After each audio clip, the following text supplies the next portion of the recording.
7 бүлэг Ван хаан сүнснэн. Хэрэг дэргэнийг доройтуулж зүг хувааж ав. Сүлдтэй овгийн Дахаватрын зарц суулгаж 100 зүрхнийг өгөв. Бас Ван хааны дүү Жаха хамбууд 2 охин байсны их Жибагийг Чингис хаан өөрөө авч дүү Сорхагтайныг хөвөн тулойд өгөв. Иймит бол Жаха хамбын Харьяат өмчийн иргэнийг халдаж авсангүй. Харин Жаха хамбыг тэрэгний нөгөө арал мэт надад тус болж яв гэж сойрхож өршөв. Бас Чингис хаан Ван хааны суудаг алтан асар хэрэгэлдэг алтан завья аяга ба асарч явсан ард сэлт Вангийн хажууд бараа бологч Хэрэг цүмийг бадаа хишлэг хоёрт олгож, хувьдаа зарцалж, хундгаан бариулж, хоромцгой зүүлгэж ургийн урагт хүртэл удтал дархлан жаргахдагай. Та хоёр алалдах дайнд явж авсан олзоо цүмийг амьдаа ашиглаж байхтун. Ан авд явж алсан гөрөөсөө цүмийг хувьдаа хэрэглэж байхтун гэд Чингис хаан бас зарлиг болроо. Бадаа хишлэг хоёр миний амийг аварч тус үргэсний тул мөнх тэнгэр дэвээгдэж Хэрээд улсыг доройтуулж өндөр суурьнд хүрв би. Одоо ба ирээдүйд ургийн ураг хүртэл миний суурийг залгамжлагчид энэ хоёрын хүргэсэн тусыг үрд санаж явтугай гэж зарлиг болов. Хэрээд улсыг эзэлж хиндч дутаалгүй хэсэглэж хувааж ав. Түмэн түбэгнийг номогтгож түүнийгээ бүрнээ тасчиж түгээн хувааж орхив. Олаан дунгаадыг дарж орой болохын өмнө огтчин хувааж ав. Цус урсгах дуртай цуут зүрхэн овгийг цугийг хувааж эзлэв. Хэрээд иргэнийг сөнөөж тэр өвөл Авжиа хүдэр гэдэг газар өвлжөв. Ван хаан Сингум хоёр дутааж гараад Дидик сахлын Нэхүн ус гэдэг газар Ван хаан ангаж усан дээр очиод 8-ны харуулын Хори Сүбэчиг гихч хүнтэй тохиолдов. Хори Сүбэчид Ван хаан би Ван хаан мөн гэж хэлсэн боловч тэр таньсангүй ба үнэмшсэнгүй. Ван хааныг барьж аваад алжээ. Сингум Дидик сахлын Нэхүн усан дээр очилгүй тойрон гарч цөл газар ус ирж явтал хэсэг хулан ялаархан зогсож байхыг үзээд Сингум мориноос бууж морио агтаж хөхөөчүүд бариулаад хуланг мираж одов. Сингум агтаж хөхөөчүүгийн эхнэр гурвал явсан ажээ.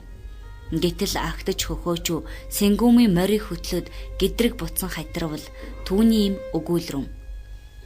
Алттыг өмсгөд амттыг идэхэд амар хөхөөчүү минь гэж хайрлаж асран санаж билээ. Харин одоо чи хан Сингумыг орхиж хайж дутаах буюу гэж хоцорхыг завдтал хөхөөчүү өгүүлрэн. Чи Сингумын эхнэр болох гэвүү гэвэл эмэн өгүүлрэн. Чи намайг нохоо мэт ичхүүргүй амтан гих буюу чи алтан хундгайг нь орхидог бай. Ядахтаа ус уух савтаа үлдэг гэвэл хөхөөчүү алтан хундгайг нь хоош хаяад хайтран одов. Агтаж хөхөөчүү буцаж ирээд Чингис хаанд очиж Сингумыг тийхүү цүлд явган хаяад эргүүч ярилцсан үгээ бүрнээ айлтгавал Чингис хаан зарлиг болроо. Гагцхүү эмийнхэн амийг өршөөй. Нөгөө агтаж хөхөөчүү хан эзнээ хайж ирсэн хараахан итгэж болохгүй хүн гэж цавчиж алав. Сингум ашиг балгасыг дайрж төв дорнд сууж байсан боловч нутгийн ардад хавчигдаж дутааж гараад Кашгарт ирэв. Тентхийн ноён кээлж Сингумыг байрж алсан ба эхнэр хүүхдийг Чингис хаанд хүргэж өгөв гэдэг үг байдаг. 8-ны Таян хааны их Гүрбэсэ өгүүлрэн. Ван хаан эртний их хаан билээ. Толгойг нь авчрагтун. Хэрэг мөн бол бид тахий гэж Хори Сүбэчид илч хэлгэн Ван хааны толгойг огтолж авчруулвал чухан мөн тул цагаан олбог дээр оршуулж эдээ шүүс өргөн бэрүүдэн бирлүүлж хуурдуулж эдээ шүүс тавьж хундаг өргүүлж тахив. Тэгж байтал тэр толгой инээсэнд инээв гэж Таян хаан хилэгнэж химхчин гიშгэлүүлв. Үүнд хүгсээв сабраг өгүүлрэн. Үгсэн хааны толгойг огтолж авчираад химхчин хайж яаж зохихов? Манайхны нохоо муухагаар уйлан хуцах болов. Урд Инанча бэлгээ хааны хэлсэн. Эр намайг өтөлсөн хойно эхнэрийн минь залуу байхад эрх тэнгэрийн элбэрлэр энэ Таян төрсөн билээ. Торлоггүй биетэй торомгор бор хүүмэн ард дорд олноо асран захирч чадах болов ингэж байсан билээ. Одоо хар нохоо муу ёроор хуцах болов. Хатан Гүрбэсөө хамаг хэргийг мэдэх болов. Хан Таян чи хашрах зөөлөн хүн байна. Ан гөрөө хийхээс өөр мэдэх эрдэм чадлагүй ажээ гэвэл Таян хаан өгүүлрэн. Дорн зүгийн Монгол омогдоод байх болов. эртний сурвалжит Ван хааныг элдвээр айлган дутаалгаж энэ саяхан өхүүлв. Тэгээд тэд бүгдийг эзлэн хаан болох санаатай юу? Тэнгэрийг улам гэгээн гэрэлтэй болгохын тулд нарсар хоёр байдаг үз. Гэтэл газар дээр хоёр хан байж яаж болно? Одоо тэр хідэн Монголыг эзэлж авчирий гэжээ. Түүнд их гүрбээс нүгүүлрэн. Юу хийн тэдний монголчууд ханхлах муу үнэртэй хар муухай хувцастай тул авчирч юу хийн? Холхон байвал дээр бий. Гагцхүү шилдэг сайн охид бэрүүдийн авчираад гар үлийн угаалгавал үнэ хойно саалгаж болох мэт гэвэл Таян хаан өгүүлрэн. Тэд ямар боловч хамаагүй. Монголд очиж хоромсог саадгийг хураан авчирий гэжээ. Эдгээр үгийг сонсоод Хүксээв Сабраг Баатар өгүүлрэн. Та хэтэрхий их үг хэлж байна. Аяа торлог хаан минь ингэж болох буюу болигтун гэж Хүксээв Сабраг хэдийгээр ятгавч үгийг нь сонссонгүй. Торбиташ нэрт элчийг Онгууд аймгийн Алаахууш Дигитрхууд томилон явуулж хэлүүлсэн нь. Энэ дорн зүгийн цөөн Монгол омогдох болов чи баруун гарвалж морд. Би эндээс хамсаж хоёул тэр хідэн Монголын хоромсгийг булаан авъя гэж илгээжээ. Тэр үгэнд Алаахууш Дигитрхын өгүүлрэн. Би чиний баруун гарвалж чадахгүй гэж явуулаад юу хунаа нэрт элчээн зарж Чингис хаанд хэлүүлсэн нь. 8-ны Таян хаан чиний хоромсгийг булааж авъя. Намайг баруун гар бол гэсэнд би эс зөвшөөрөв. Одоо би чамайг болгоомжлтугай гэж энэ учрыг мэдэж илгээв. Дайсанд чи хоромсгоо автуузай гэж илгээжээ. Тэр цагт Чингис хаан Тэмээн хээр гэдэг газар ав хийж байсан ба Түлхэмчээв гэдэг газрыг хомрон агнаж байхад Алаахууш Дигитхуурын явуулсан элчи юу хунаан ирж хэл хүргэв. Энэ мэдээг сонсоод мөн авын газар яах вэ гэж зөвлөлдвөл олон хүн өгүүлрэн. Бидний агт туранхай байна. Одоо яах чаргагүй. Намар агтаа таргалсан хонь байлдээ. Гэвэл отчиг ноён өгүүлрэн. Агтыг туранхай гэж шалцгааж яаж болно? Миний морд тарган байна. Ийм мэдээг сонсоод зүгээр сууж болох уу? Нэгэнт ийм мэдээ сонссон тул даруй байлдар мордъё. Хөдөлгөө сууж байгаад Таян хаанд автагдвал энэ газар монголчууд Таян хаанд эзлэгдсэн гэх муу нэр үлдэх шүү. Байлдсны хойно тэд дийлэх, бид дийлэх алин болохыг гагцхүү мөнх тэнгэр мэднэ. Гэв. Билгүүтэй ноён өгүүлрэн. Амьд яваа байтал алтан хоромсгоо алдвал амьд явсны хэрэг юм. Ном сумаа барьсаар саадаг хоромсгоо дэрлсээр ясаа хэр орхихоос эрхэм сайн үхэл эрх хүнд байх буюу. 18 улс агуу их нутагтай, ард иргэн олонтой, адуумал баялагтай гэж их сүр бадруулан ийм үг хэлж байна. Харин энэ далимд халдаж бид очивол нутаг усыг эзэлж ном сумыг булаахад бэрхгүй. Одоо бид довтлон очивол олон адууга хурааж амжихгүй, орхиод дутаах нь магадгүй биш үү? Орд гэрээ ачиж чадахгүй хаяад зайлах нь лавтай биш үү? Олон харьяат ард нь ой тагад шургаж, осолд нь самурх биз. Одоо ийм үгийг сонссоор байж огт зүгээр өнгөрүүлж болохгүй. Олон даяар байлдан мордъё гэв. Билгүүтэй ноёны энэ үгийг Чингис хаан зөвшөөрч аваас буугаад авжаа хүдгэрээс нүүж халах голын ор нугын хилтгий хад гэдэг газар очиж буугаад цэрэг ардаа бүртгэн тоолов. Чингис хаан цэргээ хуваарлж 1000-ны ноён, 100-ны ноён, 10-ны ноён ба тэргүүлэн захирах их чирбэ нарыг томилов. Додой чирби, доголхуу чирби, өвлөн чирби, толуун чирби, бучараан чирби, сүхэтүү чирби энэ 6 чирби түшмлийг тэнд томилов. Цэргүүдээ 10-100 мянган болгон хуваарлаж дуусаад бас 80 хэвтүүл 70 торгууд хишигтэн нарыг тусгайлан томилж үүнд 1000-ны ноёд 100-ны ноёдын хөвүүд дүүнер ба сул ардын хөвүүд дүүнерийн дотроос эрдэм чадалтай бие бэлтэр сайтайг нь ялгаж оруулав. Чингис хаан тэнд архай хасрыг өршөөн дотнолж 1000 сайн баатрыг шилж автугай. Байлдах өдөр өмнө минь явж байлттугай. Ёрийн өдөр миний шадар хишигтэн болж явтугай гэж зэрлэг болов. Бас 70 торгуудыг өвлөн чирби ахалж явтугай. Худуус халчинтай зөвлөж явтугай гэв. Бас Чингис хаан зарлиг болрон. Ном сум агсагчд, торгууд, тогооч, хаалгач агтч нар өдөр бүр ээлжлэн сэргийлэх хамгаалах ажлыг гүйцэтгэж байгаад уг үүргээ нар шинхийн урд хэвийн хөвтүүлийн хүмүүст шилжүүлж өөрсдөө агтанд гарч хонтугай. Хөвтүүлийн хүмүүс шүн ээлжээр үүдэн зогсож гэрийг тойрч монож байтугай. Хорчин торгууд биднийг өглөөний хоол идмэгц ирж хөвтүүлийн хүмүүсээс үүрэг хүлээн авч урд ёсоор суураа эзэлж харгалзаж сахиж явтугай. 3 өдөр 3 шөнө жасаалан явж дуусаад 3 шөнө амарч хонтугай. Орчноор хэвтүүлийн үүргийг гүйцэтгэж сольж явтугай гэж зарлиг болов. Тэгээд цэргүүдээ мянгаар хуваарлаж дуусаад Чирби ноёдыг томилж 80 хэвтүүл 70 торгууд хишигт нарыг томилж архай хасрыг шилдэг баатруудын дарга болгож халах голын ор нугын хилтгий хад гэдэг газраас 8 улстай байлтахаар мордов. Тэр цагт мэрэгдийн тогтоо Хэрээд аймгийн ноёдын нэгэн бөгөөд дутааж ирсэн алан тайж гутууг бихээр толгойлуулсан ойр даймаг жажирдаа овгийн жамуух 4 татар хатаахийн салжууд аймагуд цөм 8-таа нэгдсэн байжээ. Хулган жил 1204 оны зуны тэргүүн сарын 16-ны улаан тэргэл өдөр тугаан дахиж мордоод Зив Хувлаа хоёрыг хэрлэн өөд тагнуул болгож явуулав. Тэр хоёр явж сайр хээрт хүрч Хангай хааны эхэн дээр байсан 8-ны харуултаа учрав. Тэд харилцан тулалдаж байгаад 8-ны харуулд манаа харуул эмээлтэй эцэнхий саарл морийг автжээ.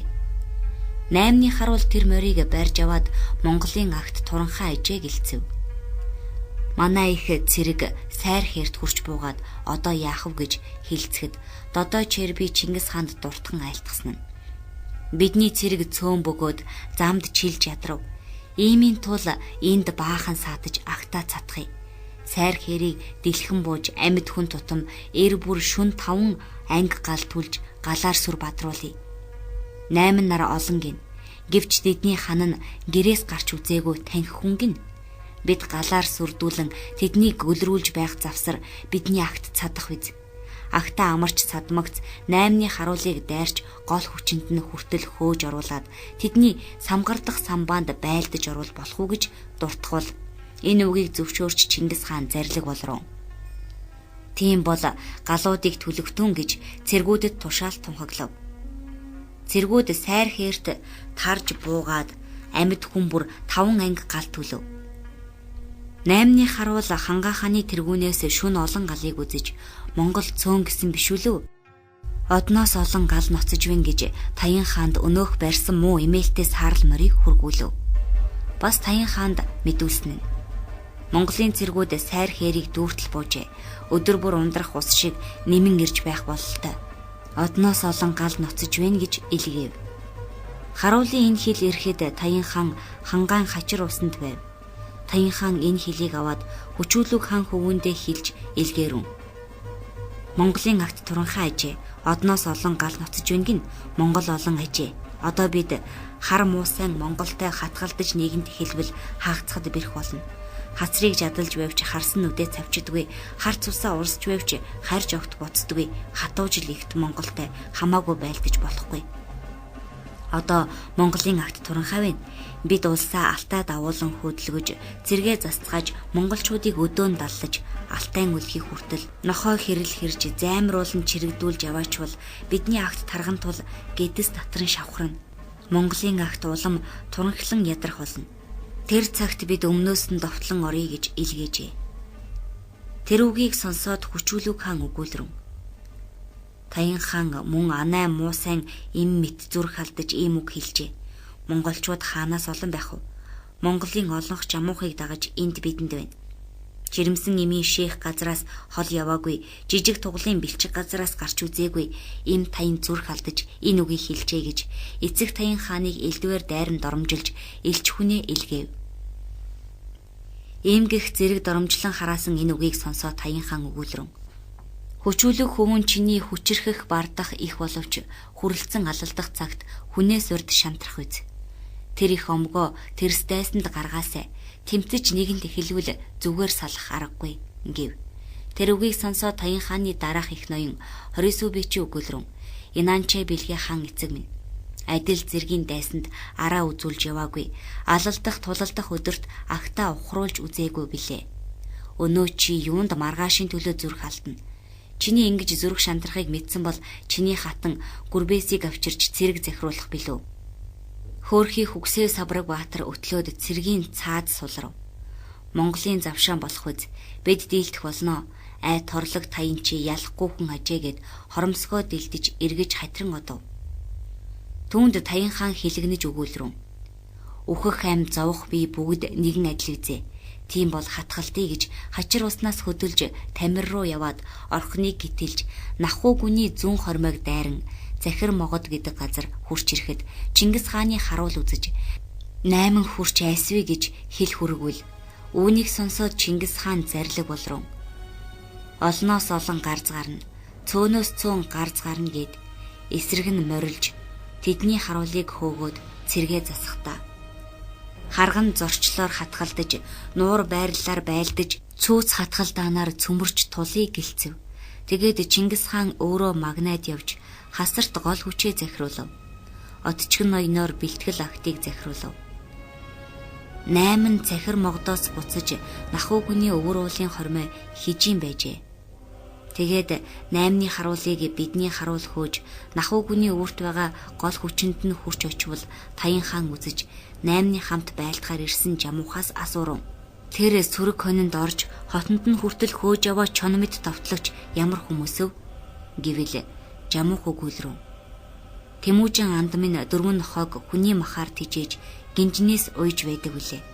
Одоо манай харуулыг хөөж ирэхчэд тэр 4 нохой биз. Ширмэн төмөр магнатай, шивээ хурц хилтэй, ган төмөр зүрхтэй, гадас цүүцэн хошуутай, галзуу 4 нохой түмэн амтны хятгаар төмөр гинжнээс мултарж шууд барьж итгэхээр шунхаа шүлсээ савируулж айсвэ. Шүүдрээр унд хийж, шүлсээр хоол хийж, салхиар унаа хийж, саадгаар нөхөр хийж явдаг зэв хувлаа тэргүүтээ, зэлэм сүбэдэ дараатай Тэмүүжин андын тижээсэн тэр 4 ноход тэмүүлэн хурчрөв гэжээ. Таян хаан өгүүлрэн. Тийм бол тэр муусан амьттаас хол бай гэд хойш ухарч уулууд өгсөв. Бас тэдний хойноос харайлан дүүлэн яваа хүмүүсийг үзэж Таян хаан жамуухаас асуурав. Эрт тавьсан унаг ихийн сүг хөхөж, эрхлэн давхиж наадах мэд эрчлэн үсэрч яваа энэ хідэн хүнийг эрхэм жамуух мэдхүү гэвэл жамуух өгүүлрэн. Зэвсэх дэрийг айлгаж, зэв тонгийг булаадаг. Илдэт тэрийг ницааж, илүү дутууг булаадаг. Эдэт урууд мангууд нар үз. Баатар зоригт тэд байлдаан болох ойрцонд баярлан хариж явна гэжээ. Тэндээс Таян хаан өгүүлрэн. Тийм бол тэр муусайнаас хол бай гэж бас ухран уулууд авирав. Бас тэдний хойноос өлссөн шовуу мэт өргөлзөн сөргөлзөн иргэчид химбэ гэж Таян хаан асуувал жамуух хариу өгүүлрэн. Тэр хойноос иргэчин Тэмүүжин анд мөн байна.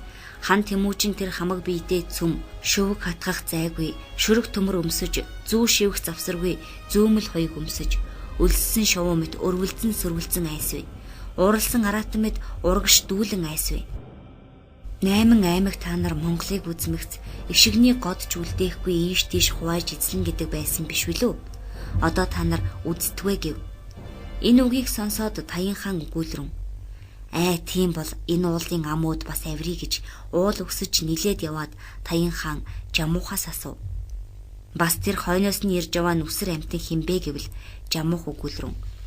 Хүндэт өөлөн хатны хүний махаар тижээсэн хүчит хасар гэдэг хүүн тэр мөн.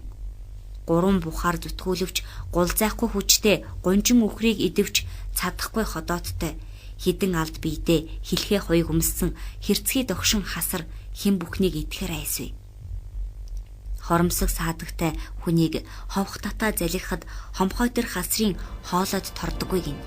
Амьд хүнийг бүхлээр авч шүүрээ залгихад аюулс тэр гайхлын аманд тэглэхгүй гин. Уурны хурч, урдах сумаа шүүрч, ухсхийн харавхад уулын цадах хүнч уул суманд оногдож ундой сүндой өгцгэн. Хилнэн их хурч хийсвэр сумаа шүүрч, хийн зүг харавхад хярын цадах хүмүүсч хяргах тэр суманд хядагдаж олноор өгцгэн. Их дэлж харавбал 900 алд газар харавдаг, татуу дэлж харавбал 500 алд газар харавдаг. Хүнтэй адил хүн биш, хүнийг идэх мангас, хүчит хасар тэр хурчирж явна гэвэл Таян хаан өгүүлрэн. Тийм бол өндөр ууланд хоргодъё, дээш авиртхаа гэж уулууд улам авирв. Бас Таян хаан жамуухаас асуув. Түүний хойно ирж яваа химбэ гэвэл жамуух өгүүлрэн. Өөлөнгөхийн отхон хүү өнөөх отчгэн тэр мөн. Эрхэмсэх танх учраас эрт унтдаг боловч эрлэхийг зоригтой хүн. Отхон хүүн учраас орой босдог боловч омог чадaltaй ир. Байлдаа үүмэн болоход байрандаа хоцордгүй баатар отчгэн тэр явна гэвэл Тийм бол уулын оргил дээр гарыг гэж Таян хаан хэлв. Жамууха Таян хаанд ийм үгийг хэлээд 8-наас хагацд салж Чингис хаанд хүн явуулж хэлүүлсэн нь. Таян хаан чамаас айж тайг ууланд шургаж оров. Ухаан алттал айгаад тэр ууланд хоргодон авирч байна. Тэмүүжин чи хатуужиж хичээ. Тэд сандран дутааж байна. Эдний царайг ажиж харахад эсэргүүцэх чадлагүй болжээ. Би нөхдийн хамт 8-наас хагацав гэж илгээв. Чингис хаан наран орой болох хэрд нахуу гүний уулыг бүсэлж аваад хонов. Тэр шөнө 8-нууд буруулан дутаах гээд нахуу гүний уулан дээрээс хальтран унаж нурсан түлэмит бие биеэ даралцсан ясаа хэмгчиж өгцгээв. Маргааш нь Таян хааныг мохоож барив. Таян хаан хүнд шархацсан тул даруй өгөв. Хүчүүлэг хаан тусгаар байсан тул цөөн хүний хамт дутааж тамир гол хүч нэгсэн цэрэгт гүйцэгдээд хүрээ бэхлэлтийг барьж байлцсан боловч бас тэсвэрлсэнгүй цааш дутааж Бууриг хаан авгадаа очив. 8-ны улс иргэнийг Алтай үлгийд мохоож цөмийг эрхэндээ оруулж ав. Жамуух баруун зүг дутав. Жамуухыг дагаж явсан Жадран, Хатахин, Салжууд, Дөрвөн тайчууд, Хонгорд тэргүүтэн аймагуд тэнд Чингис хаанд дагаж оров. Таяны их Гүрбэсүү хатныг Чингис хаан авчруулж өгүүлрэв. Чи Монгол хүнийг муухай үнэртэй гэдэг үлээ. Чи одоо юун дэрвэж түүнийг Чингис хаан өөрөө авлаа. Таяны аймгаас нэг хүн дутав. Хасар түүнийг амьдаар байр гэсэнд бат гүйцэд амьдаар барин ирэв. Үзвэл өвөрт нэгэн тамга бий. Хасар өгүүлрэв. Танаа олон аймаг зэрэг цөм маныг дагаж байхад чи энэ ямыг өвөрлөж хаашоодно гэвэл тэр хүн өгүүлрэв. Миний бие тушаалын газараа үхтэл сахина. Энэ тамгыг хуучин эзэндээ хүргэж өгье гэсэн билээ. Ад дутаж баригдав. Гэхэд хасар өгүүлрэв. Чи айл овгийн хүн ямар тушаалтай байсан бэ? Гэвэл тэр хүн өгүүлрэв. Би язгуураас уугар газрын хүн. Нэр Тата Тунга. Миний эзэн энэ тамгыг надад тушааж эд шидийг гаргах ба оруулах явдлыг надад тушаасан билээ. Гэтэл хасар бас асуурав. Энэ тамгыг юунд хэрэглэнэ? Тата Тунга өгүүлрэв. Сайн хүнийг сонгож зарлиг бичиг явуулах аливаа үйлсэд хэрэглэнэ гэвэл хасар сайшааж шудраг илбэрэлт хүн гэж Тэмүүжинд мэдүүлж аливаа бичиг явуулахад хэрэглэхээр тэр тамгыг мөнхөө Тата Тунгад тушаав. Хасар Тата Тунгаг багш барин бичиг хууль цэргийн бодлого тэргүүтэн олон зүйл бичиг утга заалгаж удалгүй сурав. Мөн хулган жилийн намар хар талын үзүүр гэдэг газар мэрэгдийн тогтоо бихтэй Чингис хаан байлдаж тогтоог дийлээд хөөж сайр хээр гэдэг газар мэрэгдийн аймаг олныг дагуулan ав. Тогтоо худуу чулуун 2 хөвөн ба цөөн хүнийг авч дутааж одов. Худуу чулууны эхнэрийг Чингис хаан хөвөн өгөөдөд өгөв. Мэргэд иргэнийг эзлэгдэхэд уваас мэргэдийн тэргүүлэгч дайр үүсвэн гэгч хүн байлдах саналгүй гэж өөрийн охин хуланг Чингис хаанд үзүүлэхээр авчирч явтал замд тохиолдсон Монгол цэрэг саатуулах тул байрыдаа Наяа ноёнд дайр үүсвэн учир өгүүлрэв. Би энэ охиноо Чингис хаанд үзүүлэхээр явж байна гэвэл Наяа ноён өгүүлрэв. Охины чинь бид хамт аваачж үзүүлье. Чи ганцаар одвол ийм самуун цагт тохиолдсон цэргүүд чамайг хорлох ба чиний охинтой самуурах тул хоёулаа хамт очие. Чи намайг 3 хоног хүлээ гэж дуртгаж хүлээлгэв. Тэндээс Наяа ноён дайр үүсэн 2 хуланг авч Чингис хаанд хүргэв.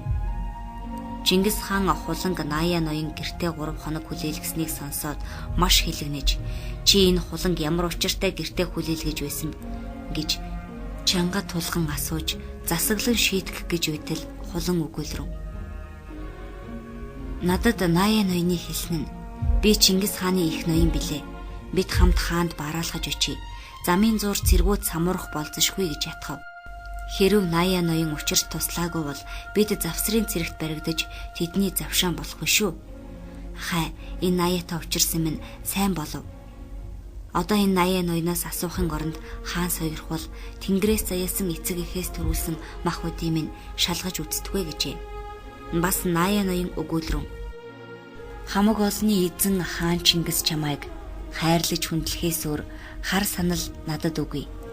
Харь улсаас олзолсон хацаргаа хатад ба хатартай сайн мордыг хаан чиний юм гэж халдлагүй харж хавирлгүй сахидаг үлээ. Үүнээс өөр сэтгэлийг үнэхээр сансан буюу үйлдсэн зүйл байвал үхэхэд надад гомдлогүй гэжээ. Чингис хаан Хулан хатны үгийг зөвшөөрч мөн өдөр тэр даруй сорж үзвэл Хулан хатны өчсөн үг үнэн байсан тул Чингис хаан Хулан хатныг сойрхож таалав. Мая ноёны үг бас үнэн болсон тул үнэн үгтэй шудрах хүн байна. Их үйл хэргийг тушаая гэж өршөөж сойрхов.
Найм дугаар бүлэг Хүчүүлүүгийн дутаасан ба жамуухын дарагдсан нь. Мэргэд иргэнийг эзэлж тогтоо бихийн их хөвөн худуугийн хатан тухай дөрвөн хоёроос дөрвөнийг тэнд өгөөдөө ханд өгөв. Мэргэдийн зарим улс дайжиж тайхал шивэнд очиод хороолон бэхэлжээ. Тэнд Чингис хаан зарлиг болрон. Сорхон шарын хөвөн Чамбай 100 гарын цэргийг аваад хороолон бэхэлсэн мэргэдийг бүсэлгэж илгээв. Тогтоо хөвөн худуу чулуу нарын хамт цөөн хүн дутааж гарсныг Чингис хаан нэхэж Алтай өвөрт өвлжиж өхөр жил 1205 оны хавар Арайн даваагаар давж одвол 8-ны хүчлүүг хаан улсаа алдаа цөөн хүнтэй дутааж яваа мэргэдийн тогтоотой уулзаж Ирчис мөрний Бүхтэрмэ гэдэг газар хамтран цэргээ засаж байжээ. Чингис хаан хурч байлдвал тогтоо тэнд зэрлэг суманд оногдож өгөв. Хөвүүд нь түүний хүүрийг авч явж оршуулж завдахгүй болоод толгойг огтлон авч одов. Тэндээс 8 мэргэд нар хамтран байлдаж барахгүй болоод буруулан дутааж Ирчис мөрнийг гатлахад олон хүн нь усанд живж өгөв. 8 мэргэдийн цөөн хүн Ирчисийг гатлаад хагцсан салав. 8-ны хүчүүлүүг хаан уугрын харлуугийг дайран сартуулын газарт чүүн мөрөнд байгаа хар хятадын гүр хаанд нийлэн очив. Мэргэдийн тогтоогийн хөвөөд худуу гал чулуун тэргүүтэн мэргэд ханилны хөвчаагуудыг дайран одов. Тэндээс Чингис хаан харж Арайн даваагаар давж уул ордонтоо буув. Чамба тайхалд бүгсэн мэргэдийг эзэлжээ. Чингис хаан зарлиг болж мэргэдээс хятадыг хятуулж үлэгсдийг цэргүүдээр талуулж дээрэмдүүлв. Бас урд дагаж орсон мэргэд арын буюу уул ордноос уран боссонд ордны газар байсан хөтөч нар тэднийг даржээ. Тэнд Чингис хаан зарлиг болрон. Тэднийг хамт байлгая гэсэн бэлээ. Гэтэл тэд урвсан ажээ. Ингээд мэргэдийг зүг дуустал хуваарлав. Мөн өхөржил Чингис хаан зарлиг болж Сүбэдэд төмөр тэрэг хийлгэж өгөөд тогтоогийн хөвөөд худуу гал чулуун тэргүүтнийг нэхүүлэхээр илгээхдээ Сүбэдэд зарлиг болсон нь.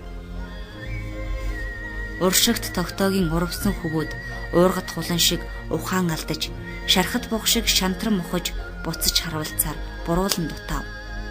Хөөгдсөн худуу чулуунаар хөөрх жигүүртэй болж хөх тэнгэрт нисвэл хүлэг баатарчи хөнөөх шонхор болж хөөж тэднийг бариарай. Муу тогтоогийн хөвөөд мунхаг тарвуулж мухар нүхэнд шургуул Төгс Баатар Сүбэдэ төмөр царил болж төнхөж малтаж гүйцээрэ. Өшөөт мэргэдийн үрс өргөст загас болж өргөн далайд орвол өрлөг Сүбэдэ чи өөш говчуур болж өлгөж гогтож бариарай. Өрлөг Баатар чамайг өндөр давааг давуулж өргөн мөрний гатлуулж өршөөт мэргэдийг даруулахаар өдөр болцож илгээв. Усны уртыг туулж газрын холд хүрэхдээ унах мордоо гамнаж уулах хүнсээ хэмнэж урьдаас болгоомжтой яв. Агт мордоо муудуулвал амаа баривч хожимдно. Альва хүнсээ барвал аривлан хэмнэвч оройтно. Алсын тэр замд авлах гөрөөс олон бий. Ан ав хийсээр алсын замыг бүү март. Хүнсний нэмэр болгож хүрлцэх хэмжээгээр авал. Эрхэлсэн аваас ангид энгийн явах замд эр цэргийн мордын эмээлийн хударгыг мулталж агтны хазаарыг амгайчилж аяар зөөлөн яв. Чандын журмыг чармайн сахиж явбал аяны хүн дураар авлан давхихаа болно. Цэрлэх журмыг зөрчсөн цэргийн хүмүүсийг занж. Таних хүн миний таалал зарилгийг зөрчвөл та нар надад явал.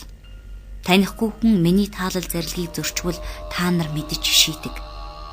Уул нурууг алславч уг санаагаа нэгтгэж мөрөн голыг гатлавч мөн санаагаа нэгтгэж мөнх тэнгэрийн хүчинд мөрийн хүч нэмэгдэж гайд тогтоогийн хөвүүдийг гартаа оруулж баривал тэднийг авчрах хэрэггүй.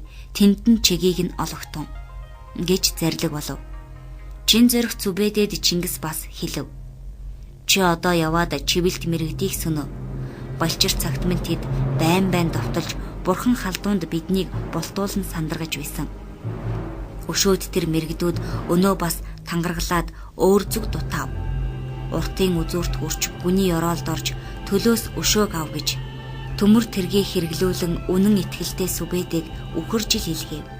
Далд оровч ил мэд санаж хол өчөвч ойр мэд бодож бидэнд итгэлтэй явбал дээд тэнгэр ивэж дэмжих болно гэж Баатар сүбэдэг мордоход бас зэрлэг болов. 8 мэрэгдийг эзэлж дуусвал 8-тай хамт байсан жамуух улсаан алдаж 5 нөхөртөө тэнүүлжилж яваад тагнаа ууланд гарч нэгэн угал залж шарж идэж байгаад жамуух нөхөддөө хэлсэн нь. Хиний хөвүүд энэ өдөр угал залж ингэж идэж байна гээд тэр угалзын махыг идэж байх завсар 5 нөхөр нь жамуухыг гардан барьж Чингис хаанд авчирчээ. Жамуух нөхөддөө баригдаж ирээд Чингис хаанд хэлүүлсэн нь. Хар хэрээ халтар нугсыг барих болов. Харц бол хаан эзэндээ халдах болов. Хаан анд минь хайрлаж өршөө. Бор илээ борлог нугсыг барих болов. Боол зарц бодот эзэндээ босч халдав. Богд анд минь бодож үз гэжээ. Жамуухын тэр үгэнд Чингис хаан зарлиг болров. Хаан эзэндээ халтсан хүнийг яаж орхих вэ? Тийм хүн хинтээ нөхөрлөх вэ? Хаан эзэндээ халтсан харц ардыг ураг төрлийн хүртэл устгах гэж зарлиг болов. Тэгээд жамуухын нүдний өмнө түүнд халтсан ардыг алав. Чингис хаан жамуухад хэлгэж зарлиг болсон нь. Одоо бид хоёул ойртож бас нөхөрлөе. Өнөө болоход чи өрөөсөн арал болоод өөр санаа агуулахгүй биз. Хамт хоёул нийлж харилцсан найрамдаж умартснаа сануулж унтснаа сэрүүлж явъя. Өөр замаар явсан боловч үлзийд сайн нөхөр минь мөн билээ чи.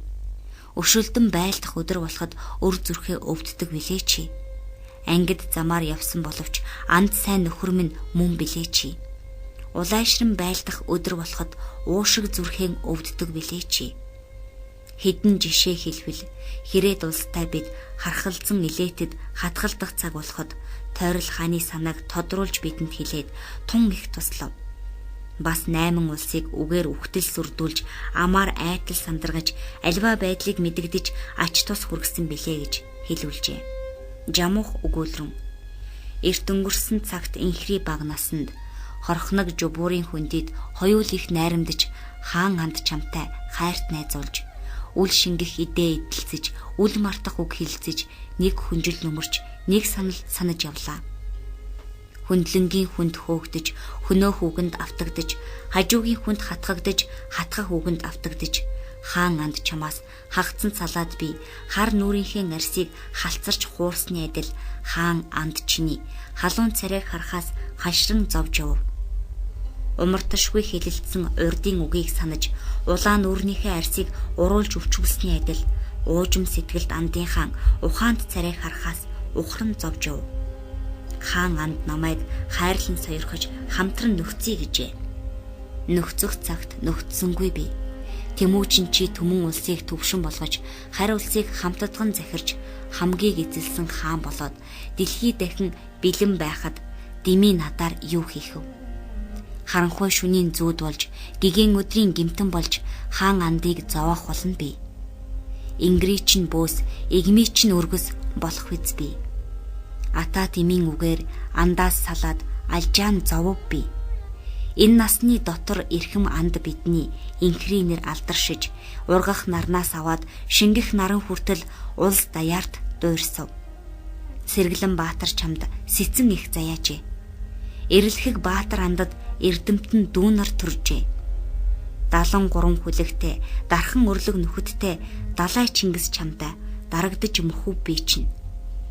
Өөрийн эцэг ихээс өнчин би хоцроод итгэх сайн нөхөргүй, эдтэй сайн дүүгүй, илүү дутуу үгтэй, их домогч их нэртэй ийм байсан учраас Тэнгэр эцгээс заяатай Тэмүүчин чамд дийлэгдэв би. Анд нөхөр минь сойрхож, амийн минь өтөр танилгавал ариун зүрх чинь амарч амгалан жаргах болно. Анд чи сойрхож, асгарах цусыг гаргалгүй алуулж өршөө намайг. Өвхөж хөвтөх яс минь үржилт их дэлхийд үүр доршиж байгаад итгэлд андын ургийг ивэж тэтгэх болтугай гэж ийм ерөөлийг тавья. Өөр төрлийн би өндөр төрөлт андын өмг сүлдэнд дарагдав. Хэлсэн үгийг минь мартахгүй хизээ ямагт дурдж яваарэ. Одоо намайг тонилох тугай гэж өгүүлбэл эдгээр үгийг сонсоод Чингис хаан өгүүлрүүм. Анд нөхөр жамуух анги тасархаа явавч ата хор санаж амиа хорлох үгийг арай хэлсэнгүй билээ. Засарч чадах боловч засархыг хичээхгүй байна. Үзэг төлгөөр мэргэлвэл үхэх цаг нь болоогүй мэт. Дээд язгуурын хүнийг дэмий хорлож болохгүй. Хүний амийг хорлоход хүндэд шалтгаан хэрэгтэй. Энэ тухай шалтгааныг хэлвэл урд Жочи Дармаалай Тайчир хоёр адууга харилцсан дээрэмдэлцэх үед жамууханд чи буруу зан булхаа явдал гаргаж далан балжууд гэдэг газар байлдаж намайг зээрний хавчилд бачимдуулан айлгаснаа санаж байна уу? Одоо бас нөхөрлийг ивэл зөвшөөрөхгүй байна. Амиа чинь хайрлах боловч аргагүйд хүрв гэж хэлүүлэгдэв. Одоо чиний үгээр цус гаргалгүй нөхчүүлж хүүрий чинь ил хаяхгүй хүндэт ёсоор оршуулъя гэж зарлиг болов. Тэнд жамуухыг өхүүлж хүүрийг оршуулв. Тэгээд эсхий турахтан улс инх шудраг болж Барс жил буюу 1206 онд онон мөрний ихэнд хуралдаж 9 хүлд цагаан тугаа мандуулаад Тэмүүжинд Чингис хаан цолыг өгөв. Мухлайд Гован цолыг тэнд өгөв. 8-ны хүчүлэг ханыг нэхүүлэхээр зэвийг мордуулав. Монгол угсаатан улсыг нэгтгэн барьж Чингис хаан зарлиг болров. Улс төрийг байгуулалтсан урдын гавьяат нөхдөө угсаатан ноёд булгаж метралгүй зүтгэсэн миний хайрт нөхдийг мянганы ноёд өргөмжилж сойрхлын үгийг хэлье гэж зарлиг болов. Мянганы ноёдыг томилж тушаасан нь Минлэг эцэг, Боорч, Мухлай Гован, Хорчи, Илуга, Зорчтой, Хунаан, Хублай, Зэлэн, Түгэ, Дэгэ, Толун, Өнгөр, Чүлгээдэ, Борхул, Шихий хутаг, Хүчүү, Хөхөөчүү, Хоргаасун, Усун, Хуйлдар, Шилүүгэ, Жида, Тахай, Цагаангуа, Алаг, Сорхон шар, Булган, Хараачаар, Хөхөөчөс, Сүхэтүү, Наая, Жунсоо, Хүчхүр, Балаа, Ороо нартай, Дайр, Мүгэ, Бужир, Мөнгүр, Долоодай, Бүгэн, Гудуус, Марал, Жибгэ, Юрухан, Хөхөө, Зэвэ, Удуутай, Балаа Чирби, Хитэ, Сүбэдэ, Мөнх, Халжаа, Хурчаахус, Гэвгэ, Бадай, Хишлэг, Хитэ, Чаврхай, Хонгорн Тагоон төмөр, Мэгэтүү, Хадаан, Мороха, Дори бөхөө, Идухадай, Шираахул, Даун, Дамачи, Хавраан, Алчи, Товсаха, Тунхудай, Тобухай, Ажнай, Түүдэхэр, Сачуур, Жидэр, Олоор хүргэн, Хингядай, Бухаа хүргэн, Хурил, Ашиг хүргэн, Хадай хүргэн, Чигүү хүргэн, Алчи хүргэн 3000 хонгорд, Бутуу хүргэн 2000 ихрэс, Онгуудын алхууш дэгээд Хурий хүргэн 5,000 онгууд ойн иргэнээс гадна Монгол улсын 1000-ийн ноёдыг Чингис хааны томилтноор 1000-ийн ноёд 95 хүн болов. Бас Чингис хаан хүргэдийн хамт эдгээр 95,000-ны ноёдыг томилоод тэр дотор зарлиг болрон. Өмг тус нөхөддөө өөр сойрхлыг өгье. Боорч мухлай тэргүүтэн бусад ноёдыг ирүүлдэхвэ гэж гэр дотор байсан Шихий хутгийг тэднийг урьж авчир гэсэнд Шихий хутаг өгүүлрүүн. Боорч мухлайнаар булт биднээс их тусалж илүү зүтгэсэн үү? Тэмдэглэн сойрхоход тэднээс би дутуу тусалж ядуу зүтгэсэн үү? Үлгийтэй цагаасаа би өндөр босхыг чинь түшиж өдий их сахалтай өвгөн бурал болтлоо өөр санаа сансангүй. Өршөөлт чинь багцаар ирв. Алмаа баг наснаасаа би алтан босхыг чинь түшиж амандаа өдий сахалтай ахмад настаа болтлоо альжааж бэрхшээсэн зүйлгүй. Аль чадхаар зүтгэв. Хөлдөө хөвтүүлж хүнжилдөө хучиж хүүн адилаар хүмүүжүүлв намайг.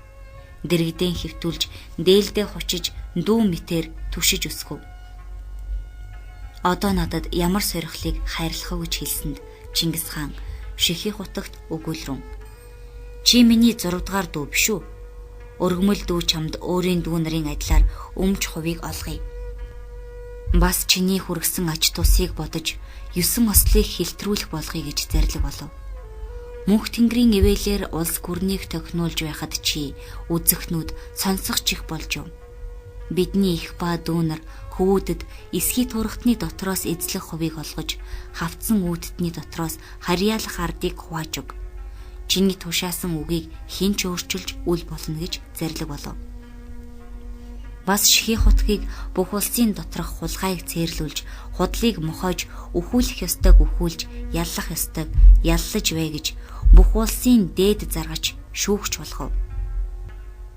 Бас нийт улсын өмчийг хувааж заргыг шийтгэж, түүнийгээ хөх дэвтэрт бичиж дэвтэрлэгтэн. Надтай зөвлөж Шихий хутгийн шийтгээд цагаан цаасан дээр хөх бичиг бичиж дэвтэрлсэнийг ургийн урагт хүртэл үрд хинч бүү өөрчилдөхвэ гэж зарлиг болов. Шихий хутаг өгүүлрэн. Миний мэтийн өргөмөл дүү хааны дүүтэй адилаар хувь өмч авч яаж болох вэ? Хаан сойрхвол байшин гэртээ Балгас хотын иргэдээс авъя гэвэл чи өөрөө энэ хэргийг бүртгэж шийтгэх тул өөрөө мэдэж гүйцэтгэг гэв. Шихий хутаг өөрөө хаанаас сойрхлыг олж төгсөөд гарч боорч мухлай тэргүүтэн ноёдыг урьж оруулав. Тэндээс Чингис хаан Минлэг эцэгт зарлиг болрон. Төрхийн хамт төрөлдсөн, өсхийн хамт өсөлдсөн үлзийт буйнд чиний өршөөл тус хүргэсэн нь өдий төдий болжээ. Тэр дотроос тэмдэглэж хэлвэл Ван хаан эцэг Сингүм анд хоёр намайг мэхэлж урьсанд очих замдаа Минлэг эцгийн гэрт хонвол чи намайг ятгахсангүй бол хар усанд живж халуун галд түлэгдэж өөхөх билээ би. Тэр тусыг чинь сэтгэж ургийн урагт хүртэл үрд мартахгүй. Тэр тусыг чинь санаж энэ эрхэм судалд суулгаж ом бүр осолдохгүй, сар бүр саатахгүй, саашаар шагналыг өгч үрийн үрд хүртэл үрд милааж бай гэж зарлиг болов. Бас Чингис хаан боорчод өгүүлрэн. Насан баг цагт 8 шарга морио алдаад 3 хоног нэхэж явах замд чамтай уулзсан билээ. Мөнгөний жаваа надад туслая гэж чи гэртээ харж эцэгтэй хэлэлгүйгээр гүүний айрагтай суулгаа хээр орхиж миний октор хонгор морийг юулж орог шинхүүл морийг надад унуулад өөрөө хурдан ухаан морио унаж адуугаа эзэнгүй орхиод яарвчлан надтай бас 3 хоног дээрэмчдийг нэгсэн билээ. Бид хоёр шарга мордын минь дээрэмцэн хүрээнд хүрээд хүрээлсэн гэрүүдийн захад байсан шарга мордыг гадагш хөөж дутааж авчирв. Чи нахуу баяны ганц хөвөн бөгөөд юу мэдэж надтай нөхөрлсөн билээ. Чи үнэн сайхан сэтгэлээр нөхөрлөв. Түүний хойно чамааг сансаар явж би бэлгүүтэй гэлгээж нөхөрлөе гэвэл чи бүгтэр хонгороо унаж бор өрмөг хэвнэгээ нөмөрч өөрөө хурч ирэв. 3 мэргэд бидэнд халдаж бурхан халдууны 3 удаа бүслэхэд чи бидний хамт бүслэгдэв. Бас түүний хойно 70 нөмөрх татаартай тулдаж хоноход өдөр шөнө үргэлж хур зүсрэн оров. Тэр шөнө намайг унтуулах гэж нөмөргөө надад нөмөргөөд миний дээр борооны усыг дуслуулахгүйгээр шүн турш зогсохдоо чи өрөөсөн хөлөө ганц удаа сольж гიშгсэн билээ. Хүлэг баатрын шинж энэ мөн. Түүнээс бусад чиний зүтгэлийг алийг хэлж барах вэ? Боорч Мухлай хоёр зөв явдлын минь зөвшөөрөн тэтгэж, буруу явдлын минь буцаан зогсоож энэ их суйранд хүргэв. Одоо бүгдийн дээр суулгаж 9 удаа осол гаргавч ял хилцэхгүй болгоё. Боорч баруун гарын алтаа орчмын түмнийг мэдэж захир тухай гэж зарлиг болов. Бас Мухлайд Чингис хаан зарлиг болрон. Хотуула хааны бүжиглэх хорхног жубуурын хөндөд саглагар модны ёроолд саатан буух цагт Мухлай Тэнгэрийн зайран заасан үгийг тэмдэглэн хэлсний тул тэнд би Мухлайн эцэг гүн гуаг дурсаж Мухлайтай үг барилцсан билээ. Одоо түүний ёсоор би их суйранд суусны тул Мухлайг ургийн урагт хүртэл улс гүрний Гован болгоё гэж Гован нэр өгөв. Мухлай Гован 100 гарын харун жидүүний хавийн түмнийг мэдтгвэ гэж зарлиг болов. Чингис хаан хорчид өгүүлрэн. Өчүүхэн балчир цагаас өдий болтол минь үлзийд нөхөр минь болж, нойтонд хамт норж, хүүтэнд хамт хурж, хүчээн өргөвчий. Хол урдын цагт хорч чи мэрглээд зөгнөж хэлсэн үгээ зөв болон тохирч, Тэнгэрийн өршөөл хүчээр тэр ёсоор бүтвэл 30 ихнэр авъя гэж гуйсан билээ чи. Одоо чи хэлсэн үг бүтсний тул эзэлж оруулсан улсын дотроос чи сайн ихнэр, сайхан хүүхнүүдийг сонгож ав гэж зарлиг болов. Бас 3000 баарны дээр Таха ашиг хоёрын хамт Адрагны чиноос Тойлис Тэлэнгүүд аймгийг нийлүүлж төмөн иргэн болгоод хорч захирч эрчис мөрний дагуу ойн иргэнд хүртлэх нутгийг эзэмшин нутаглаж бас ойн төмөн иргэнийг даргалж мэдтгвэ гэж зарлиг болов. Хорчийн зөвшөөрлгүйгээр ойн иргэн ийш тийш нүүж үл болно. Хорчийн үгийг зөрчигчдийг шийтгдэгвэ гэж зарлиг болов. Бас Чингис хаан Жорчтойд өгүүлрэн. Чиний бүтээсэн эрхэм тусыг дурдвал хэрээдтэй хархалцсан элетэд хатгалдан байлдах цагт хууль дээр анд тэргүүлэн байлдана гэсэн боловч чухам хэргийг бүтээсэн чи юм уу? Жорчтой чи давталж ороод зүрхэн түбэгийн дунгаад 20 шилэмүний 1000 торгууд шилдэг зэрэг бүгдийг дарсаар их гол хүчинд хүрч Сэнгүүмийн ингэсэг хацрыг хармун шархтуулж мөнх тэнгэрт ялахын үүдийг нээв. Сэнгүүмийг шархтуулсангүй бол бид ямар болохыг мэдэхгүй. Жорчтой чиний хүргэсэн эрхэм их тус тэр байна. Тэндээс зайлж халах гол руу нүүхэд Жорчтой чамаг би өндөр уулын нөмөр мэт өмөг болгон санаж явлаа. Тэндээс бид Балжуу нуурт ундлахаар бов. Жич Балжуу нуураас Жорчтойг алхинч болгож Хэрээдэд явуулсан билээ. Тэнгэр газрын ивэлэр бид Хэрээд иргэнийг номогдохын дагуулв. Голлох Хэрээд улсыг салгаж дарсан учраас дагалдах 8 мэргэдийн зориг шантарч байлдаж чадахгүй буйснав. Мэргэд 8 нарыг бутран сарних завсар Хэрээдийн Жахаа хаан буу 2 охиноо дагах шалтгаанаар Харьяат нараа хамт авч үлдэв. Гэтэл тэр дайсагнаж одсон тул зорчтой нэхэж нэгэнт зайлан отсон Жахаа хамбыг зал аргаар барьж танилцав. Тэр Жахаа хамбын улсыг талж эзлэв. Зорчтой бас нэг тус энэ мөн. Алалдах өдөр амиа хайрлахгүй, ачийг хүргэж байлдах өдөр байраа алдахгүй баатарлан зүтгэсний тул Чингис хаан Ибага бихи хатна Жорчтойд сойрхож өгөөд Ибагад өгүүлрэн. Авир зангийн чин голсон биш, ариун үзэсгэлэнг чин чамлсан биш, хөлий чин шивэртэй гэсэн биш, хөлсий чин үнэртэй гэсэн биш. Өвөр дулаацуулж хөлөө хучуулсан өөрийн хатан чамааг их төрийн үйлсэд илт зүтгсэн Зорчтойд ийхүү сойрхох болов. Хатгалдах цагт халах болж, хагдсан улсыг хамтдхан өгч, хутгалд нь байлдахад хуйг болж, хуваасан улсыг хурааж өгсөн Зорчтой ачийг хариулж, гавьяаг тэмдэглэхийн тулд чамааг өгөв. Үүнээс хойш миний ургаас хаан ширээнд залгамжлан суугчид энэ мэд тус хийснийг хариулсан ёсыг сэтгэж, миний үгийг өөрчлөлгүйгээр ургийн урагт хүртэл Ибагийн ор суурь нэр хүндийг бүгд хасалдгай гэж зарлиг болов. Бас Чингис хаан Ибагад өгүүлрэн. Чиний эцэг Жахаа хаан буу чамд инж болгож ашиг төмөр алчиг 2 тогоочийн хамт 200 хүн өгсөн билээ. Одоо чи урууд иргэнд очихдоо дурсгал болгож надад энжийн хүмүүсээс ашиг төмөр тогоочоо 100 хүний хамт өгч чод гэж ав. Бас Чингис хаан Зорчтойд өгүүлрэн. Ибага хатнаа чамд өгөв. Чи 4000 уруудаа мэдэж захир тухай гэж сойрхож зарлиг болов.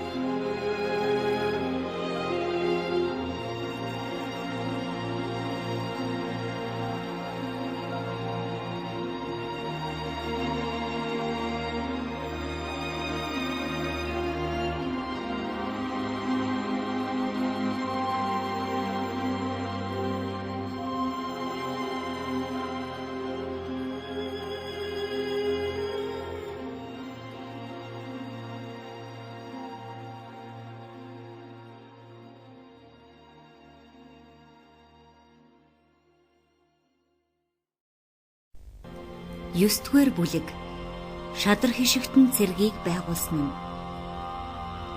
Бас Чингис хаан хувлаад өгүүлрэн. Чи хүчтний хүзүүг мушгиж бөгчүүдийн бүксийг шороодуулж өгөв. Одоо хувлаа зэлэм зэв сүбэдэ та дөрвөл сайн нохоо мэд итгэлтэй нөхөд мөн. Та нарыг хаан чилгээвэл хүр гисэн газар хүрч хүр чулууг хэмэх зөхөж, халд гисэн газар халдаж хад чулууг хаг зөхөж, цэгэн чулууг бутартал, цээлийн усыг цалигтал нэргэж нядалж явв. Хувлаа зэлэм зэв сүбэдэ дөрвөн сайн нохоогоо зорсон газартаа явуулаад боорч мухлай борхол чулуун дөрвөн хүлэг баатраа дэрэгдэн авч хатгалдах өдөр хамгийн түрүүнд урууд мангуудын цэргийг жорчтой хуйлдар хоёроор толгойлуулан мордуулвал сая миний сэтгэл бүрнээ амардаг билээ гэв. Хувлаа чи цэргийн үйл бүгдийг ерөнхийлэн захирч вэ гэж сойрхож зарлиг болов. Бас бидүүгэн их дуулуургүй тул би буруу шааж мянганы ноён болгосонгүй. Чи тэрнийг сургаж үз. Тэр чамтай зөвшөж 1,000-ыг захирч явтугай. Бүдүүгүнийг хойш ямар болохыг бид үзье гэв.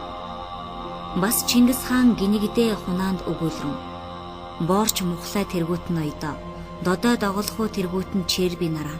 Энэ хунаа нь харанхуй шүн халдах чонуулж гэгэн өдөр хэсэг хэрэг болж нүүхэд үлдэхгүй, үлдэхэд нүүхгүй, үргэлж намайг дагаж харийн дайсанд халуун нуур өгч харилцдаггүй. Өшөөт хүнд өмг тус болж өөрийн зан гаргадаггүй билээ. Хунаа хөгчс хоёртой зөвлөж хамаг үйлсийг үйлдэх түн гэж зарлиг болов. Хөвүүдийн минь ах жүч үз. Хунаа нь гинигээс овогтноо тэргүүлэн захирч миний хөвүүн жүчтийн дор төмний ноён болтугай гэж зарлиг болов.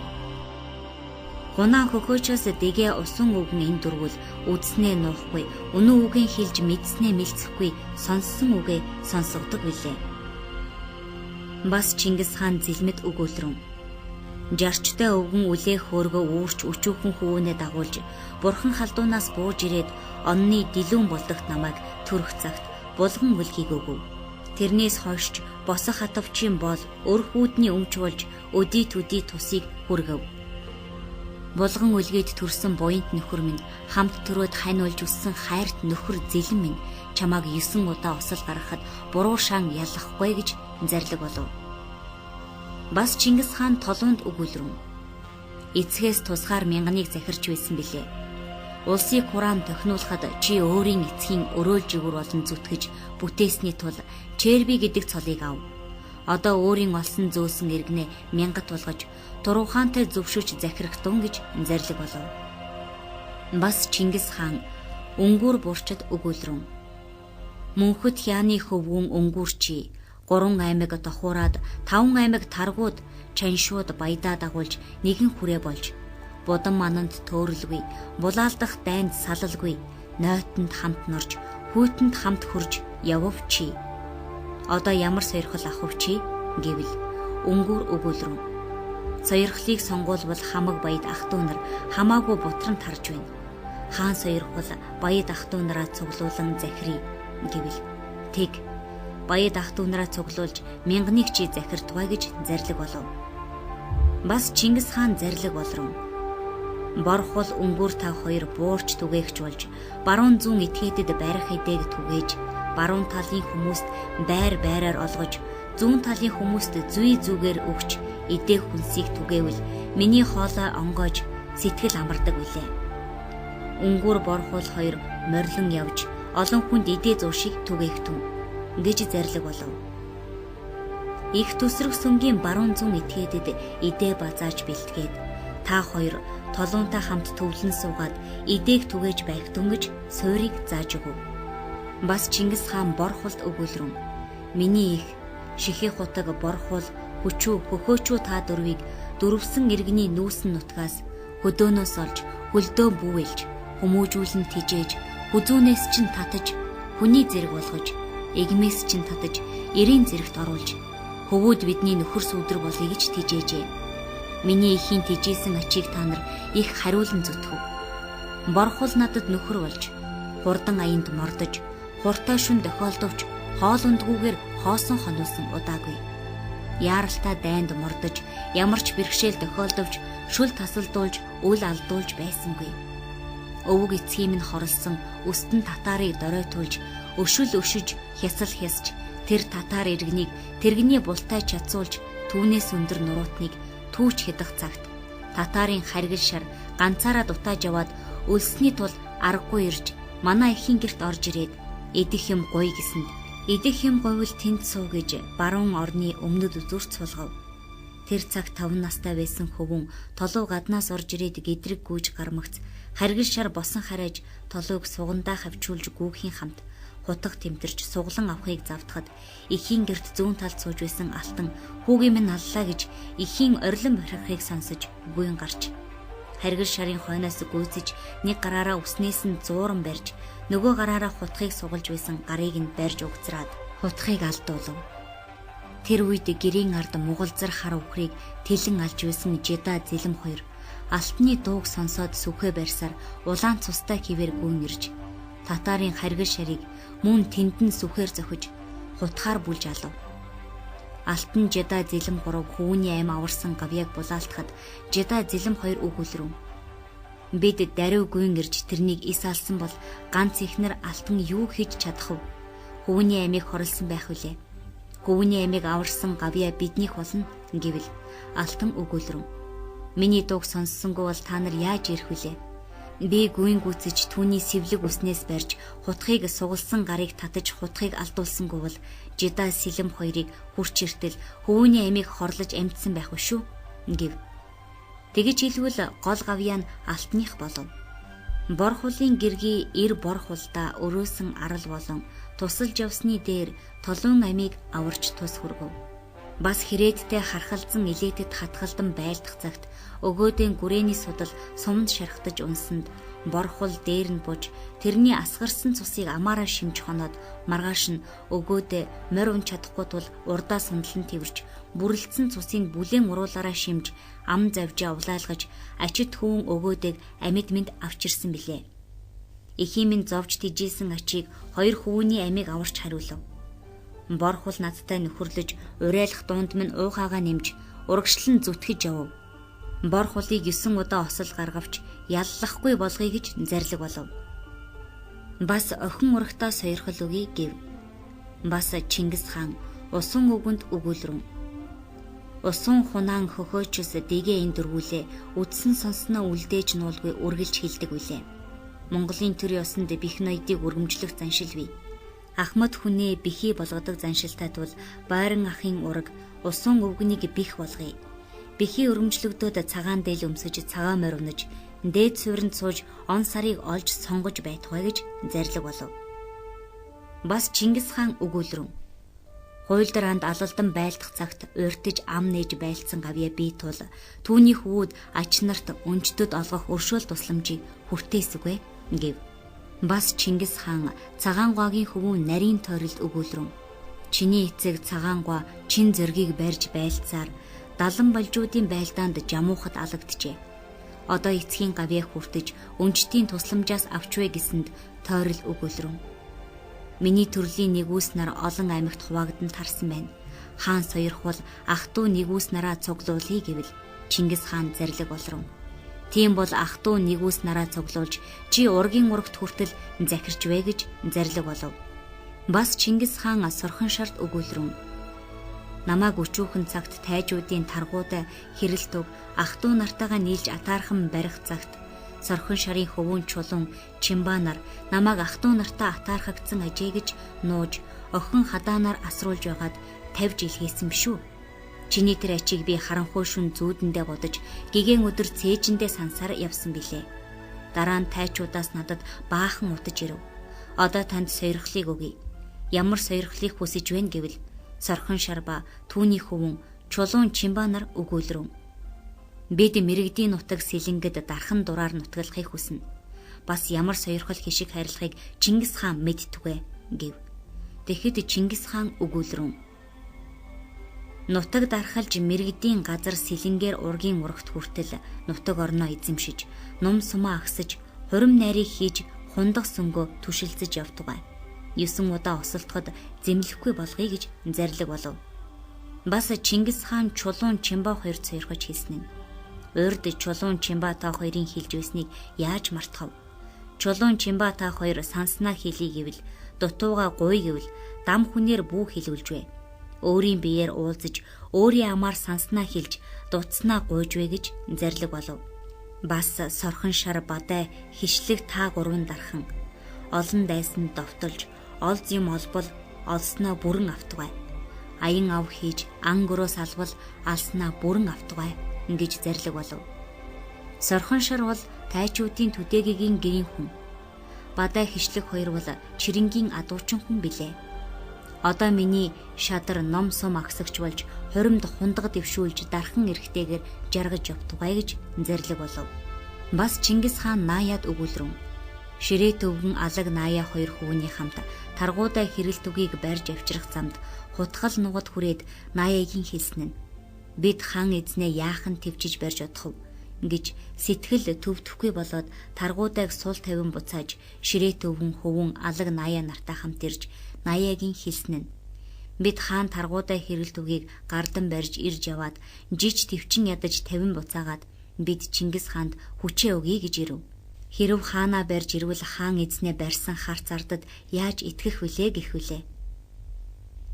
Хаандаа халдаж чадсангүй тул тэднийг өөрийн хаанаа хайрлах их ёсыг мэдсэн хүмүүс гэж үгийг зөвшөөж нэгэн үл хэргийг тушаая гэсэн билээ. Боорч баруун гарын түмнийг захирах ноён болов. Мухлай гоовон болж зүүн гарын түмнийг захирах ноён болов. Одоо Наяа төвийн түмнийг захирах ноён болтугай гэж зарлиг болов. Бас Зэв Сүбэдэ хоёрыг өөрийн олсон зөөсөн иргэнэ мянгат болгож захирах дүн гэв. Бас хонь хариулагч дигээд мянгатыг энд тэндээс цуглуулж өгөөд мянганы ноён болгов. Бас модож тархан гүчүүгүрт өгөх иргэн дутагдсан тул бусад ноёдын албат нараас татаж цуглуулсан иргэнийг жадарны мухал халхууд зүгээр нийлүүлж гүчүүгүр мухал халхуу хоёр нэг мянгатныг хавсран зөвлөж захирах дүн гэв. Улсыг байгуулахад зүтгэсэн хүмүүсийг түмний ноёд, мянганы ноёд, 100-ны ноёд, 10-ны ноёд болгож сойрхлыг өгөх хүмүүст сойрхлоон өгч, зарилгийг буулгах хүмүүстэд зарилгаан буулгаж Чингис хаан зарлиг болрон. Урд би 80 хэвтүүл манаачтай 70 шар хишигтэнтэй байв. Одоо мөнх тэнгэрийн өршөөлөөр тэнгэр газрын ивэлэр хүч агуу нэмэгдэж нийт их улсыг хамтдгаж ганц жолоондоо оруулсан тул одоо надад 1000 шадар хишигтэн ялгаж өг. Хэвтүүл хорчин торгуудын хамт бүгд түмэнхэн болгож өгтвэ гэж зарлиг болов. Бас Чингис хаан хишигтнийг ялгаж томилох тухай мянганы ноёдод тунхаг зарлиг буулгасан нь. Миний хишигтнийг томилоход түмт мянгат зуутын ноёдын хөвүүд сул чөлөөтэй хүний хөвүүдийн дотроос миний дэргэд тэнцэх бэлэг эрдэмтэй бие сайдыг нь ялгаж оруултугай. Миний шадар цэрэгт орохдоо мянганы ноёдын хөвүүд 10 нөхөр цэрэг нэг дүүгэн дагуулж иртугай. 100-ны ноёдын хөвүүд 5 нөхөр нэг дүүгэн дагуулж иртугай. 10-ны ноёдын хөвүүд бас сул хүний хөвүүд 3 нөхөр нэг дүүгэн дагуулж иртугай. Ингэхдээ тэд уг газраасаа унлаг морио бэлтгэж иртугай. Миний шадар цэрэгт ирэх мянганы ноёдын хөвүүд 10 нөхөд хэрэглэх юмаа харьяат мянганы дотроос татаж авахтун. Эцгийн өгсөн хувь хишиг буюу өөрийн олсон зөөсөн морь юм хийдий байвч өмч хувьас ангид бидний заасан хэмжээгээр авч бэлтгэж иртугай. 100-ны ноёдын хөвүүд 5 нөхөдтэй, 10-ны ноёдваа сул хүний хөвүүд 3 нөхөдтэй, мөн өмч хувьас ангид мөн тэр ёсоор хэрэглэх морь юмаа бэлтгэж иртугай гэж зарлиг болов. Мянгат зуут 10-ийн ноёд олон хүн бидний энэ зарлигийг сонсоод зөрчиж давбал чангалан шийтгэн. Бидний шадар цэрэгт орвол зохих хүн бултарч бидний дэргэд явхаа бэрхшээвэл өөр хүнийг оруулаад түүнийг шийтгэж ичнээ далд хол газар цөлий гэж зарлиг болов. Бидний дэргэд дотн явж суралцъя гэж бидэнд ирэх ардыг бүх хоригл тугай гэв. Чингис хааны зарилгын ёсоор мянгат зуут 10-ийн ноёдын хөвүүдийг ялгаж явуулаад урд байсан 80 хэвтүүлийг 800 болгов. 800 дээр нэмж 1000 болтугай гэв. Хэвтүүлд орох хүмүүсийг бүү ятгаж хоригдтугай гэж зарлиг болов. Хэвтүүлийг их нэрүүн захирч мянганы ноён болтугай гэж зарлиг болов. Бас 400 хорчинг томилж хорчинг зэлмийн хөвөн 9-нтэй ахалж түгээгийн хөвөн бүхээ дээтэй зөвлөж захиртугай гэв. Торгууд хишигтэн нарыг 4 ээлжээр манах болгож 9-тэй нэгэн ээлжийн хорчинг захирч, бүхэдээ нөгөө ээлжийн хорчинг захирч, хорх удаг 3 дугаар ээлжийн хорчинг захирч, лавлах 4 дугаар ээлжийн хорчинг захирч явдгаа. Ном сум агссан хорчин торгон цэргийг тийхүү захирч явдгаа. Хорчинг 1000 болгож 9-тэй захирч байтугай гэж зарлиг болов. Урд өөлн чербийн захирч байсан торгууд дээр нэмж 1000 болгоод боорчийн үр өөлн чербээр захируулъя. Бас 1000 торгуудыг мухлайн ураг бухаар захируулъя. Илүүгайн ураг алчидаагаар 1000 торгуудыг захируулъя. 1000 торгуудыг додой чербээр захируулъя. Бас 1000 торгуудыг доголхуу чербээр захируулъя. 1000 торгуудыг жорчтын ураг чаняагаар захируулъя. 1000 торгуудыг алчийн ургаас ахуудайгаар захируулъя. 1000 баатар цэргийг шилж архай хасраар захируулад энгийн өдөр ээлжлэх торгон цэрэг болгож хатгалдан байлдах өдөр хамгийн түрүүнд баатарлуулан явуулъя гэж зарлиг болов. Олон мянгатаас ялгаж ирүүлсэн хүмүүсийг 8000 торгууд болгов. 2000 хэвтүүл хорчны хамт бүгд нэгэн түмэн хишигтэн болов. Чингис хаан зарлиг болрон бидний шадар түмэн хишигтэнг бэхжүүлж их голын цэрэг болгоё гэж зарлиг болов. Бас Чингис хаан зарлиг болж өдрийн ээлжний торгуудыг 4 ээлж болгож ээлжийн ахлагч нарыг томилсон нь. Буха нэгэн ээлжийн хишигтнийг захирч засаж яв. Алчтай нэгэн ээлжийн хишигтнийг захирч засаж яв. Додой черби нэгэн ээлжийн хишигтнийг захирч засаж яв. Доголхуу черби нэгэн ээлжийн хишигтнийг захирч засаж яв. Энэ 4 ээлжийн хишигтнийг захирах ахлагчдыг томилж тунхаг зарлиг буулгаад бас ээлжийн ахлагчид харьяат хишигтнээд жагсааж ээлж хишигт оруулаад 3 хоноод солилцуулна. Хишигт хүн ээлжээ тасалвал тэр ээлж тасалсан хүнийг 3 бирээ занчий. Тэр дахин ээлжээ тасалвал 7 бирээ занчий. Бас тэр хүн би эрүүл бөгөөд ээлжийн ахлагчдын зөвшөөрөлгүйгээр 3 дугаар удаа ээлжийг тасалвал 37 бирээ занчаад бидэнд бараа болохоос бэрхшээсэн этгээд гэж үзээд ичний хол газарт цөлий гэж зарлиг болов. Ээлжийн ахлагчид 3 ээлжийн хишигтэнд тухай бүр энэ зарлигийг сонсгож байтугай. Эс сонсгосон бол ээлжийн ахлагчид бурууг хүлээнэ. Зарлигийг сонссон байтал зөрчих буюу зарлигаар тогтоосон ээлжийг тасалвал хишигтэнг буруу шанг шийтгэн гэж зарлиг болов. Ээлжийн ахлагчид гагцгүй ахлагч гэсэн төдийгөр хамт манаж байгаа хишигтэнг миний зөвшөөрөлгүйгээр бүү шийтгэх түн. Гэм үйлцэн хүний хэлэх түн. Алах ёстой бол би даалъя. Занчих ёстой хэвтүүлж занчий. Ахлагч нар ахлагч гэсэн төдийгөр адил эрэхтэй хишигтэнд минь өөрийн гар хөлийг хүргэж занчвал бирээний хариуд бирээдэж, нударгын хариуд нудрагдаж занчдугай гэв. Бас Чингис хаан зарлиг болрон гадаад мянганы ноёдоос миний хишигтний ерийн хүмүүс эрхэм бөгөөд гадаад 100-ны ноёд 10-ны ноёдоос миний хишигтэн хөтөж ирэхэм тул гадаад мянганы ноёд миний хишигтэнтэй тэнцэж хэрэлдвэл мянганы ноёныг шийтгэе гэж зарлиг болов. Бас Чингис хаан зарлиг болж ээлжийн хишигтний ноёдод зарлиг тунгагласан нь. Хорчин торгууд ээлжд орж өдрийн хамгаалагчид зүг зүгт мөр мөртөө явж наран шинкээс өмнө хэвтүүл манаачид хамгаалах ажлаа шилжүүлээд зайлж гадна гарч хонтгой. Биднийг шүн хэвтүүлийн цэрэг хамгаална. Хорчин ном сумаа тогооч нар аяг саваа хэвтүүлд тушааж өгөөд гарч хонтгой. Гадна хонсон хорчин торгууд буурч нар бидний шүл идтэл уяаны тэнд хүлээж угаад хэвтүүлд мэдэгдэж бидний шүл идсний дараа тутгаш орж хорчин ном сумаа авч торгууд суураа эзэж буурч нар аяг саваа авч ажиллаа хийдэгвэ. Ээлж хишгийн хүмүүс энэ тогтоосон ээлжийн хуулийг мөрдөж яв гэж зарлиг болов. Наран шингэсний хойно ордны хойгуур урдуур явх хүнийг хэвтүүл манаач нар байрж хоноод маргааш өглөө байцаан асуухтун. Хэвтүүл халаагаа ирэхэд тэмдгээ шилжүүлж өгөөд чөлөөлөгдөнө. Манаага шилжүүлсэн хэвтүүл гарч одтугай гэв. Хэвтүүл шүн ордны орчин байж үүдийг харгалзаж орхыг завдах хүний мөрийг мүлт зөхөж толгойг тоншин цавчиж хаятугай. Шүн яаралтай мэдээ хүргэж хүн ирвэл урдаар хэвтүүлд мэдэгдээд гэрийн ард хэвтүүлийн хамт байж хэлэх үгээ гаднаас хэлэхтэн. Хэвтүүлийн суур дээр хинч сууж үл болно. Хэвтүүлийн зөвшөөрлгүйгээр хинч орж үл болно. Хэвтүүлийн дэргэдүр хинч явж үл болно. Хэвтүүлийн завсраар явж үл болно. Хэвтүүлийн тоог асууж үл болно. Хэвтүүлийн дэрэгдүр явсан хүнийг барьтугай. Хэвтүүлийн тоог асуусан хүний тэр өдрийн унсан имэйлтэй хазаартай морийг өмссөн бүрэн хувцсыг хэвтүүл автугай гэж зарлиг болов. Илжигдээ итгэлтэй хүн боловч хэвтүүлийн дэрэгдүр үдэш явж баригдсан биш үү?